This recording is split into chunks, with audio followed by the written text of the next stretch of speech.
one of the things that I've noticed a lot in the conversation in the B2B marketing LinkedIn circles is that when you're running LinkedIn advertising for a B2B enterprise or mid-market or a SMB product, a lot of people talk about how that when you're running LinkedIn advertising, you should not measure it based on direct response metrics. You should measure things like impressions and frequency and reach and what percentage of people watch your video. And I think that to me implies that LinkedIn cannot work for direct response. In fact, we've had the opposite experience where LinkedIn can actually work really well for direct response if you have a high enough ticket value or customer value, because LinkedIn tends to be more on the expensive side. You should absolutely run top of funnel ad, you should absolutely measure frequency and reach, but I think it's a bit short-sighted to say that LinkedIn only works in those contexts. I think you should try and make LinkedIn work, and it can absolutely work in the direct response context. LinkedIn ads can drive demos. We've even driven signups for freemium products for our LinkedIn ads.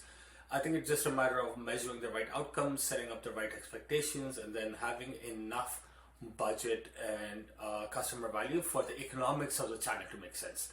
What do I mean by the economics of the channel? For example, if you're selling to SMBs and you're selling a $10 a month product, I wouldn't recommend running LinkedIn ads. Why? Because the average cost per click on LinkedIn can run you around like anywhere from $10 to $50 a click.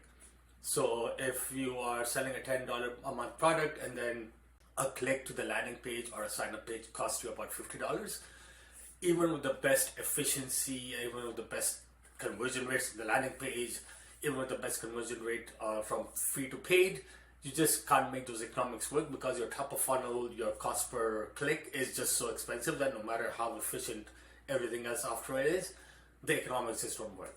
So which is why we typically recommend LinkedIn for a more enterprise mid-market where your average ticket size or average customer value is greater than $10,000, $20,000 a year. If you are also selling more small SMB products which are more freemium, then you should definitely check out Facebook, because Facebook has a big scale. Its ad product is much more mature than LinkedIn. It can actually drive a lot of signups and activations. We've seen success with increasing signups and activations for a freemium product in the productivity space by more than 200%. So the fact is that Facebook has a lot more scale when you're selling to SMBs. The economics are more favorable.